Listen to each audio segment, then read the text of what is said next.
आज हम लोग बात करेंगे मेनली जो टॉपिक है वो है डबल इंटीग्रेशन।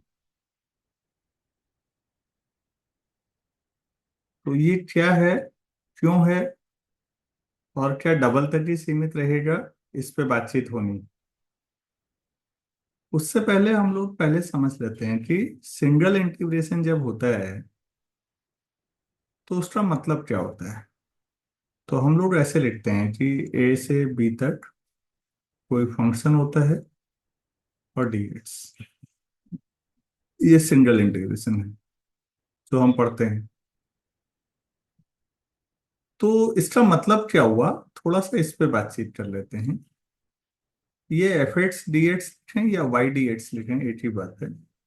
और ये लिमिट एक्स टी होती है कि x from a to b, single में। तो इसका मतलब क्या निकला, थोड़ा समझिए। अगर मैं एक्स एक्सिस और वाई एक्सिस दो लाइनें खींच लूं, ये हमारे पास ओरिजिन है, और सपोज कोई कर्व ऐसे जा रहा है, ये हमारे पास कोई कर्व है, और मैंने इसको दो लाइनों से काट दिया, एक ये है और एक ये है। ये x equal to a line है, ये x equal to b line. तो जो कर्व था हमारे पास, तो ये suppose y equal to f of x है। तो कर्व और एक्स एक्सिस से बीच का एरिया, मैं उसे नाम देता हूं ए बी सी डी। तो ये बच्चों, ये जो एरिया है ना, इस एरिया को बता रहा है ये इंटीग्रेशन। सिंगल इंटीग्रेशन एरिया को बताता है। क्यों बताता है, अगर आप थोड़ा सा और बारीकी से सोचें। आप एक पतली सी स्ट्रिप ले लीजिए, यहाँ पर पतली सी पट्टी जैसी, ये समझ। कितनी पतली, जितनी पतली आप सोच सकते हैं, मतलब इसकी थिकनेस डी एक्स है। सपोज ये पॉइंट एक्स ट्रोमा जीरो है, तो इस पॉइंट के कोऑर्डिनेट हो गए एक्स ट्रोमा वाई। तो अब ये क्योंकि बहुत पतली है, इतनी पतली जितना आप सोच सकते हैं, तो बच्चों क्या इस स्ट्रिप को रेक्टेंगुलर लिया जा सकता है अप्रोक्स, रेक्टेंगल शेप में। Yes sir. तो इस रेक्टेंगल का एरिया कितना होगा, इसकी लंबाई कितनी है, एम एन, एम से एन तक, वो कितना हो गया लंबाई, सर वाई वाई। और इसकी चौड़ाई क्या है, d x. Y d x. बढ़िया, ये इस स्ट्रिप का एरिया हो। अगर आप इसे ही जोड़ दें ऐसा ही सारा, कहाँ से, एक्स जहां ए से बी तक था, अगर आप इसे पूरा जोड़ें तो जो एरिया मिल जाएगा वो यही मिलेगा जो आप। तो हमें अभी ये समझ में आया कि सिंगल इंटीग्रेशन जो होता है वो एरिया बताता है। कौन सा area, area between the curve y equal to f x and x axis, कहाँ से कहाँ तक, from x equal to a to x equal to b, ये हमारे पास है। अब जिस तरह से हम लोग डिफरेंशिएशन जब पढ़ते हैं बच्चों, तो डिफरेंशिएशन को हम एक वेरिएबल से ज्यादा में ले जाते हैं, एक से ज्यादा वेरिएबल में डिफरेंशिएबल ले जाते हैं, तो हम पार्शियल डेरिवेटिव का यूज करते हैं। मतलब हम डिफरेंशिएशन का जनरलाइजेशन करते हैं। तो ये काम तो हम इंटीग्रेशन के लिए भी कर सकते हैं, हम उसको भी जनरलाइज कर सकते हैं। तो अब हम लोग बात करते हैं नेक्स्ट पेज पे, डबल इंटीग्रेशन अगर करना हो तो उसका क्या मतलब है और उससे क्या रिप्रेजेंट हो।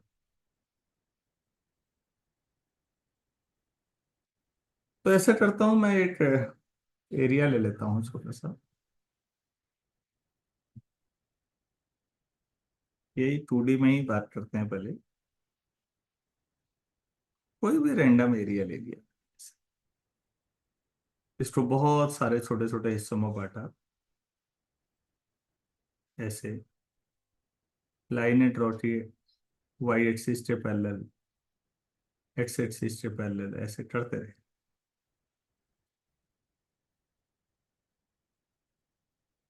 आप लोग इसको ज्यादा अच्छा तब समझेंगे जब आप लोग रीमान इंटीग्रेशन पढ़ें।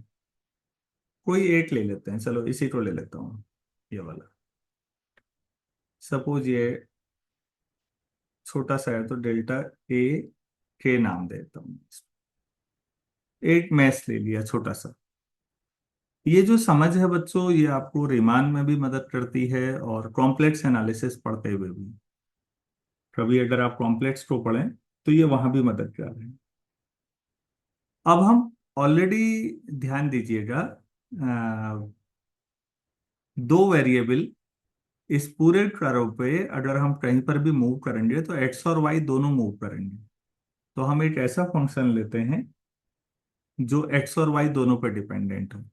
तो थोड़ा सा डबल के लिए मैं थ्योरेटिकल बेसिस बना देता हूं आप लोगों का, कभी दोबारा भी पढ़ेंगे तो समझ अच्छी बन जाएगी। मान लेता हूं एफ है जो एक्स और वाई दो चीजों पर डिपेंड करता है, be a function defined at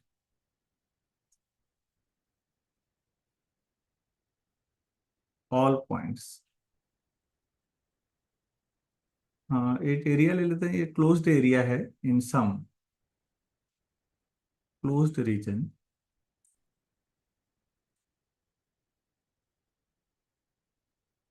reason को मैं ए नाम देता हूँ, कैपिटल ए। पूरा रीजन ए था, छोटा सा लिया तो डेल्टा ए के लिए मैं रीजन ए। और हम मैंने ऑफ एक्स वाई प्लेन ले रखा है मैंने, एक्स वाई प्लेन में एक छोटा सा रीजन है ए। अब मैंने ए को बहुत सारे छोटे छोटे पार्ट्स में बांट दिया है, जैसा कि आप देख रहे हैं, तो मैं उसी बात को लिख लेता हूँ। Let us divide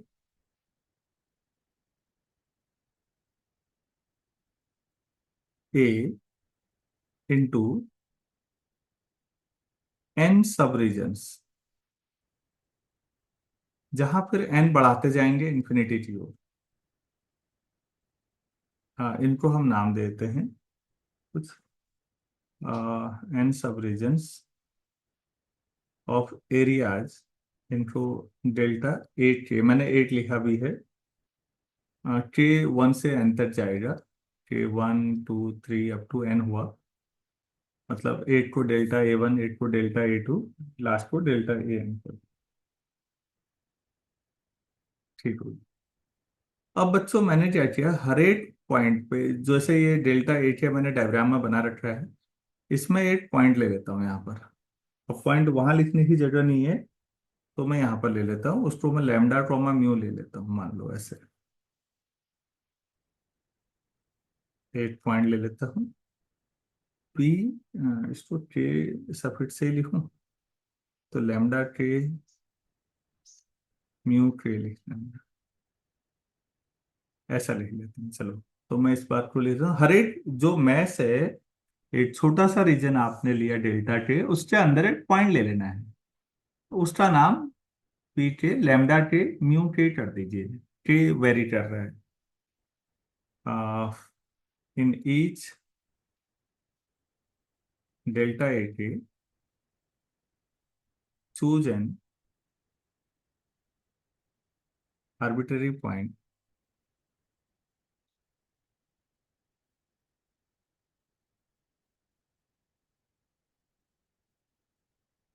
P k lambda k mu के।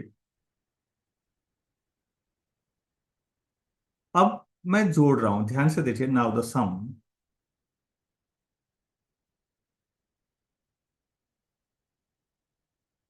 फंक्शनल वैल्यू उस पॉइंट पर f of lambda k mu k delta a k, और के कहाँ से कहाँ तक वेरी करेगा, के वन टू, ये हमारे पास पिछले पेज में भी यही था बच्चों। एफ एक्स वाई था, एक ही था, तो एफ एक्स था खाली। अगर मैं इसमें एन बढ़ाते जाऊं, एन टेंडिंग टू इंफिनिटी कर दूं, then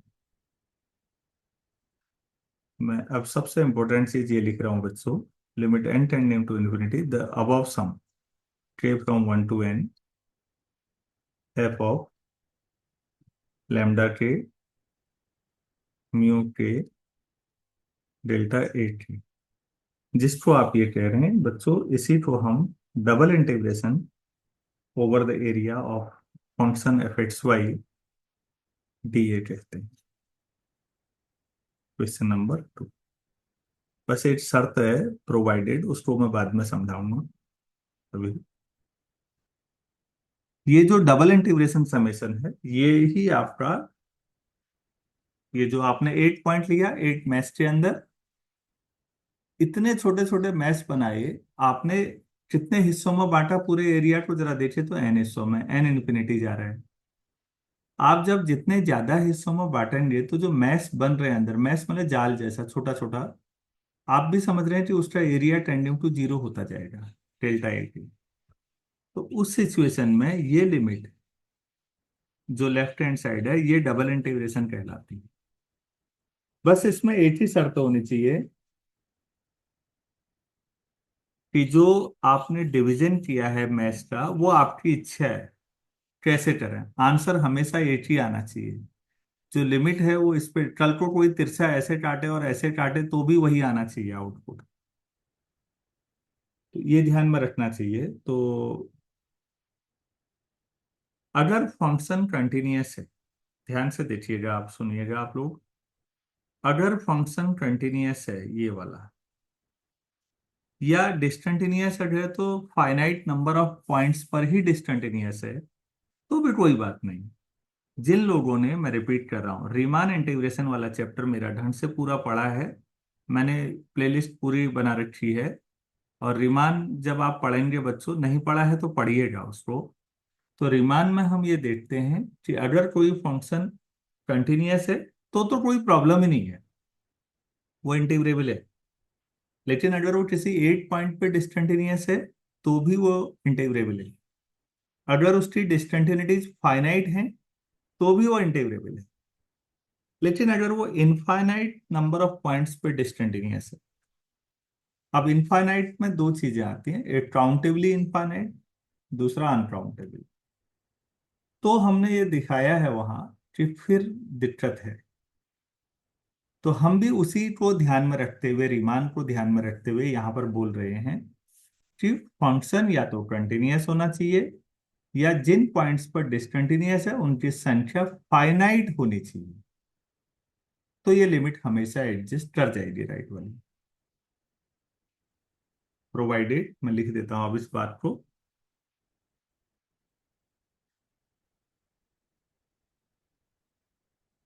F x y is continuous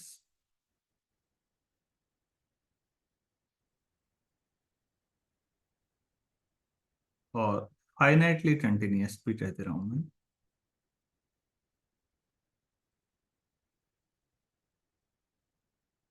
at all points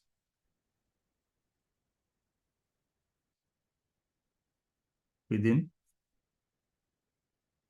and on the boundary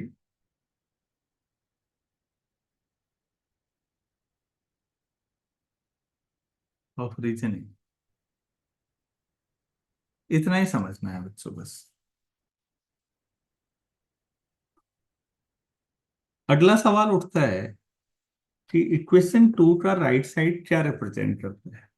तो हम पीछे जाते हैं थोड़ा सा पिछले पेज में, और बच्चों ये जो मैंने अभी डबल में बताया था वो रूल सिंगल पे भी लागू होता है।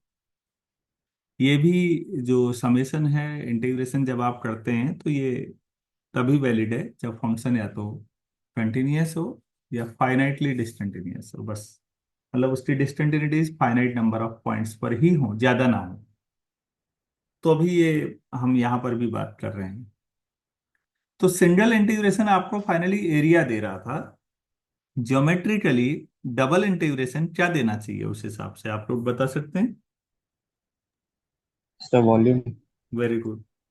तो डबल इंटीग्रेशन में आपको वॉल्यूम, ये जो ओवरऑल मिलता है इससे सॉल्व करके, वो आपको वॉल्यूम मिल जाता है। बढ़िया।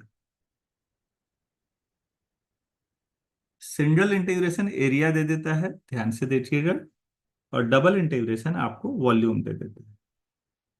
हम इसको बढ़ा सकते हैं, फिर ट्रिपल इंटीग्रेशन पे भी जा सकते हैं।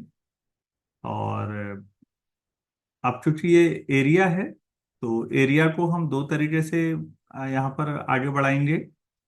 जब आप डबल इंटीग्रेशन ही करना है अब, तो हमने ऐसे कर लिया area f x y d a. तो एरिया को हम कार्टेशियन कोऑर्डिनेट में अगर हम तोड़ेंगे,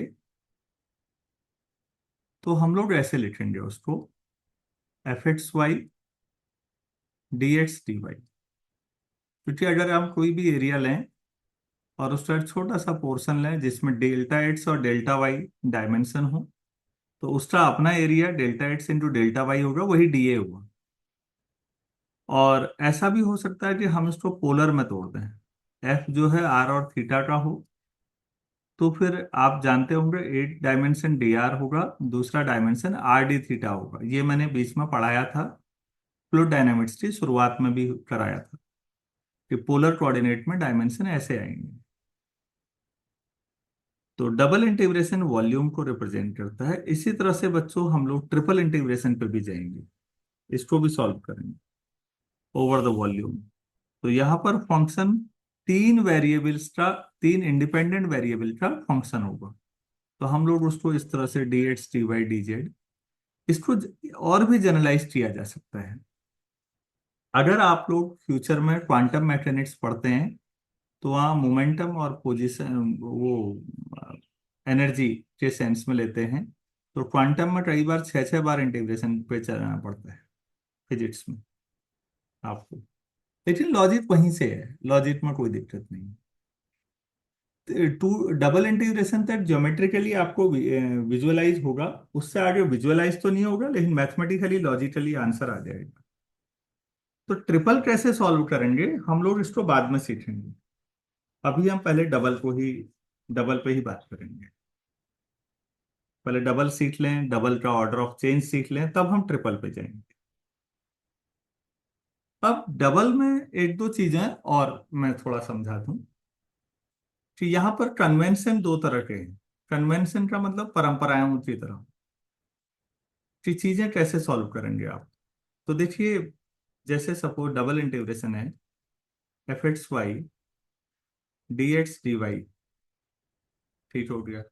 तो लोगों को ये समझ नहीं आता कि पहले वाई के रिस्पेक्ट में इंटीग्रेट करना है या पहले एक्स के।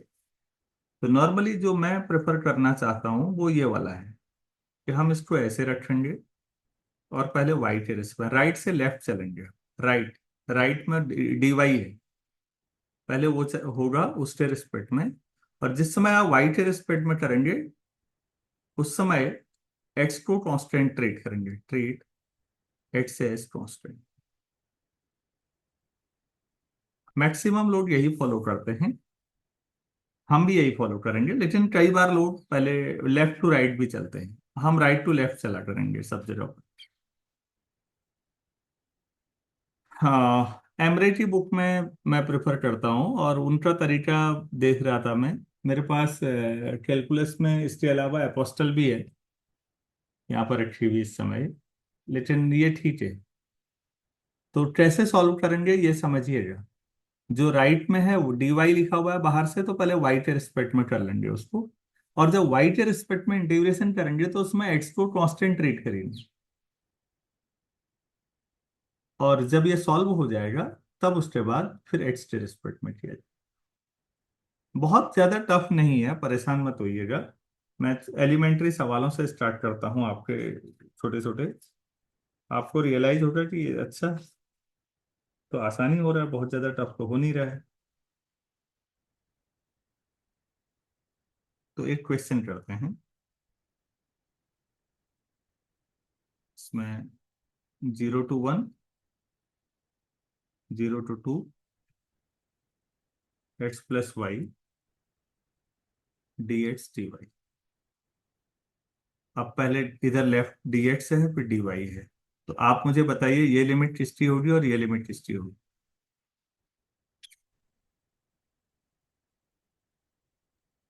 पहली वाली एक्स की, दूसरी वाली वाई। हम्म। डी एक्स लेफ्ट में है तो लेफ्ट वाली लिमिट एक्स की लिमिट है, मतलब एक्स वेरी कर रहा है 0 से 1 तक और वाई वेरी कर रहा है 0 से 2 तक। ये हुआ। चलो ठीक, एक तो ये समझना जरूरी है क्योंकि लिखा हुआ नहीं था। अब बच्चों हम क्या करेंगे, 0 से 1 ऐसे ही रखिए, फिर ब्रैकेट लगा लीजिए, 0 से 2 x+y dy, और y के रिस्पेक्ट में इंटीग्रेट पहले करेंगे जो राइट साइड में है, और तो y की ही लिमिट होगी 0 से 2 तक, और फिर dx लगा दीजिए, तो 0 to 1। अब जब अंदर करेंगे तो इस पे ध्यान दीजिए, हमने अभी क्या कहा था, y के रिस्पेक्ट में जिस दौरान करेंगे तो उस समय x को कांस्टेंट ट्रीट करेंगे। तो अब आप ही बताइए, मैं थोड़ा रफ वर्क कर लेता हूँ, मेरे पास x dy आ रहा है पहले का, x को कांस्टेंट ट्रीट करूं तो x को बाहर ले आऊं तो खाली dy हो जाएगा, और dy का y तो ये xy आ जाएगी पहले टर्म, प्लस दूसरी टर्म देखिए y dy है तो उसका इंटीग्रेशन y² by 2 होगा। मुझे नहीं लगता इसमें किसी को दिक्कत होनी चाहिए, 0 से 2, और बाहर से dx। इसको अगर आप सॉल्व करें 0 to 1 तो ठीक है। लिमिट किसकी जगह रखी जाएगी, y की जगह की x की जगह पर? सर वाई की जगह। हाँ, लिमिट y की थी ना बच्चों, तो y की जगह रखा जाएगा 2, तो ये हो जाएगा 2x+2। 0 से 2, जीरो रखने पे तो जीरो ही आएगा, दोनों जो ठीक होगी। अब आपके पास सवाल ये हो गया, तो आपका जो डबल था वो सिंगल में कन्वर्ट हो गया। अब आप ऑर्डिनरी वे में करिए, 2x dx का इंटीग्रेशन x² by 2 से 2 कट जाएगा, +2x, 0 से 1, x की जो 1 रख लीजिए तो ये 3 आ जाएगा, 0 पे तो 0, यही आंसर है। क्या मैं समझा पाया आपको? किसी स्टूडेंट को कोई चीज नहीं आ रही है समझ में तो बोलिए प्लीज।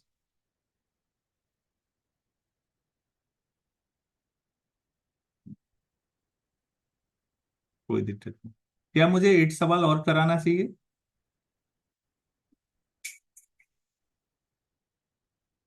करा दीजिए सर। चलिए ठीक। तो नेक्स्ट क्वेश्चन है 1 to 2, 0 to 3y,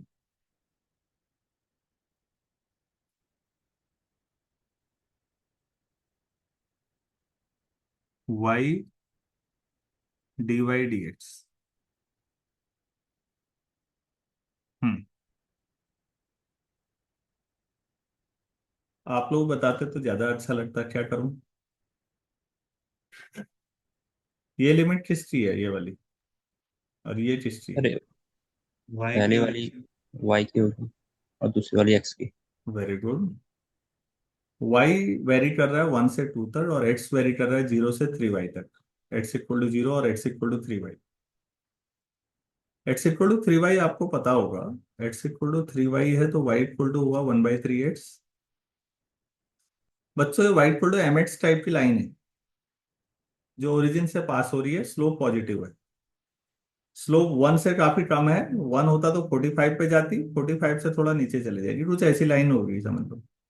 तो अपनी बेसिक ज्योमेट्री को ध्यान में रखो, कोई बड़ी बात नहीं। चलो, अभी इसकी जरूरत नहीं है कि ये क्या है क्यों है, अभी खाली सॉल्व कर देना है बच्चों की तरह। चलो भाई ठीक है, तो मैंने इंटीग्रेशन ले लिया 0 से 3y, y dx, और बाहर dy। क्या ये सही है लिखना?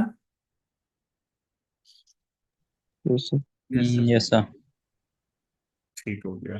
तो 1 से 2 तो ऐसे ही रहा, अंदर एक्स के रिस्पेक्ट में इंटीग्रेशन होना है तो वाई कांस्टेंट रहेगा फिर, तो आप भी समझ रहे वाई ऐसे ही रहा तो बाहर आ जाएगा, डी एक्स का एक्स हो जाएगा, और लिमिट हो गई 0 से 3y,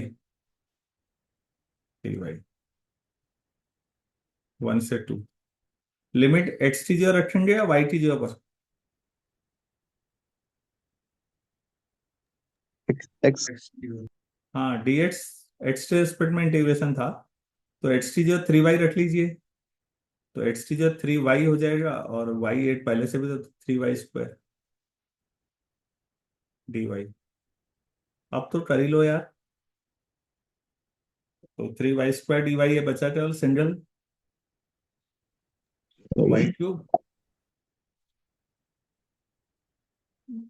वन से टू तक, तो एट माइनस वन, सेवन।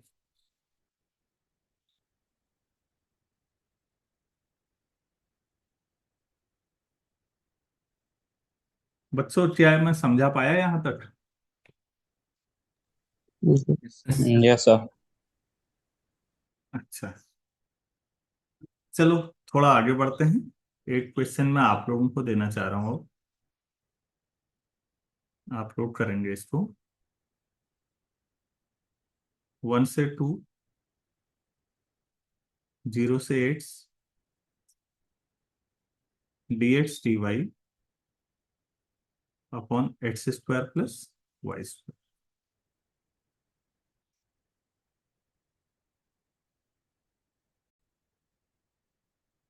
तो आप लोगों ने ये देखा होगा कि ये लिमिट जो है वो एक्स टी है, और ये लिमिट वाई की लिमिट है। तो one two two, sorry, one two two, zero to x d y upon x square plus y square, ये हमारे पास हो गया D x.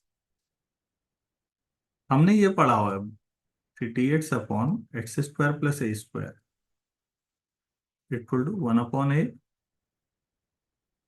Tan inverse x upon a. ये फॉर्मूला आप सब ने पढ़ा होगा। तो इस फॉर्मूले में जो ए था वो कांस्टेंट है।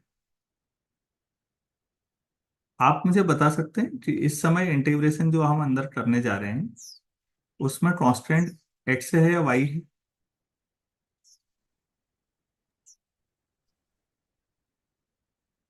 सर इसमें वाई। वाई के सॉरी रिस्पेक्ट एक्स। में कर रहे हैं तो एक्स एक्स एक्स कौन सा? कांस्टेंट है। हाँ तो यस जो सर। कांस्टेंट है वो बाहर है, तो आपका इंटीग्रेशन क्या आएगा सोचो।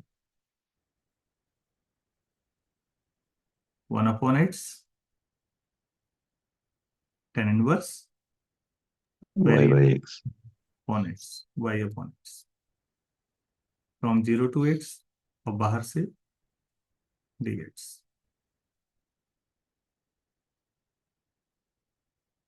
ठीक है, और वैल्यू रखते हैं। वैल्यू वाई की रखनी है क्योंकि integration with respect to y था। वाई की लिमिट है जीरो से एट, तो वाई की जो है एक बार एक्स रख देते हैं, तो ये हो जाएगा ten inverse x upon x. और एक बार वाई की जो जीरो रख देते हैं, तो tan inverse zero upon x. मैं जानबूझ के लंबा खींच रहा हूँ ताकि कॉपी पे आपको दोबारा कभी पढ़ें तो दिखे कि अच्छा क्या है, किसकी लिमिट रखी है। तो one upon x, tan inverse one pi by four होता है, टेन इनवर्स जीरो जीरो होता है, ये आप लोग जानते ही होंगे। तो पाई बाई फोर तो बाहर हो गया, वन से two d x upon x, तो ये आ जाएगा pi by four d x upon x, तो इंटीग्रेशन लॉग एक्स, वन से two pi by four log two minus log one. Log one कितना होता है बच्चों? लॉग वन जीरो होता है, तो केवल पाई बाई फोर लॉग टू बचेगा। बेस, ये आंसर। तो आपको सिंगल इंटीग्रेशन तो आना ही चाहिए डबल करने के लिए, वो तो जरूरी है, तो करना ही है आपको। समझ में आ पा रहा है या नहीं आ रहा है, ये बताइए। आ रहा है सर। Yes sir. अच्छा, चलिए ठीक है। फिर मैं क्वेश्चन दे रहा हूँ आपको, जीरो से पाई बाई टू, π/2 से pi cos of x plus y dy/dx। ये सवाल है। आप लोग ट्राई करिए प्लीज।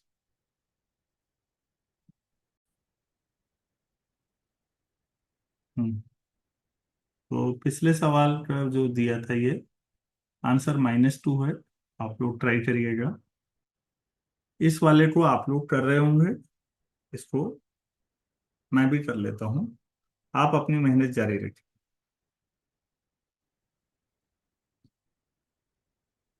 तो y की लिमिट है 0 से √1 + x² dy/1 + x² का under root plus y dx। तो y के रिस्पेक्ट में इंटीग्रेशन है, तो उसके अलावा बाकी सब कांस्टेंट है। तो 1/a हो गया √1 + x²। tan inverse y/a square 0 से लेकर √1 + x² dx। तो ये आ जाएगा 0 to 1। y में रखनी है लिमिट 1/√1 + x² ऐसे ही रहेगा। tan इनवर्स y की लिमिट रख लीजिए, तो √1 + x² मतलब 1 माइनस tan इनवर्स 0 0 ही 1 मैंने लिख रहा हूँ उसको dx। तो tan इनवर्स 1 π/4 हो जाएगा, ये बाहर आ जाएगा। 0 to 1 dx/√1 + x²। ये आपके पास है। आप क्या कर सकते हैं इसमें?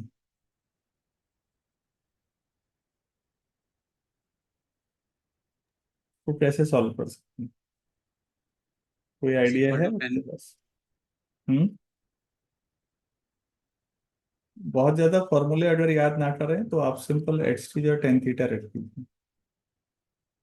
तो डी/xt हो जाएगा sec² θ d θ। π/4 x t 0 रखिए, टेन थीटा 0 तो थीटा भी 0। x t 1 रखिए, टेन थीटा 1 तो थीटा π/4। डी/xt ऊपर sec² θ और नीचे हो जाएगा √1 + tan²θ। मतलब sec² θ अंडर रूट है तो सेट थीटा ही कट जाएगा।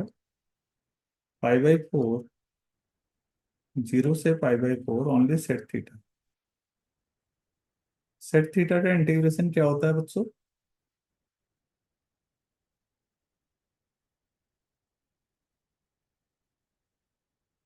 हम्म hello. Hello. log sec theta plus tan theta। Log sec theta plus tan theta 0 से π/4। तो π/4 सेट π/4 cos π/4 1/√2 होता है, तो ये √2 हो जाएगा, ये 1 आ जाएगा।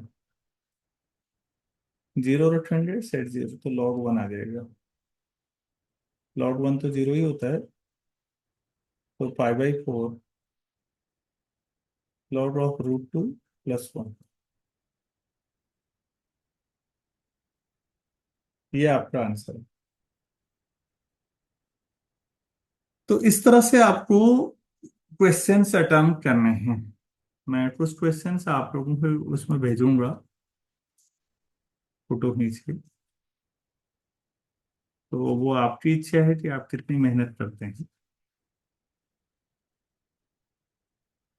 तो जितना भी कर सकते हो आप प्रयास करिए, जहां नहीं आएगा फिर वहां मैं बताता हूँ। मेथड समझाने के बाद बच्चों मामला प्रैक्टिस का है। तो प्रैक्टिस के लिए मैं थोड़ी देर में आपको क्वेश्चंस भेजूंगा, तो आप लोग उनको ट्राई करिए। क्या डबल सॉल्व करने की बेसिक ट्रिक समझ में आ गई आप लोगों को? यस या सर। किसी को कुछ कहना है या पूछना है तो निसंकोच बोलिए अभी।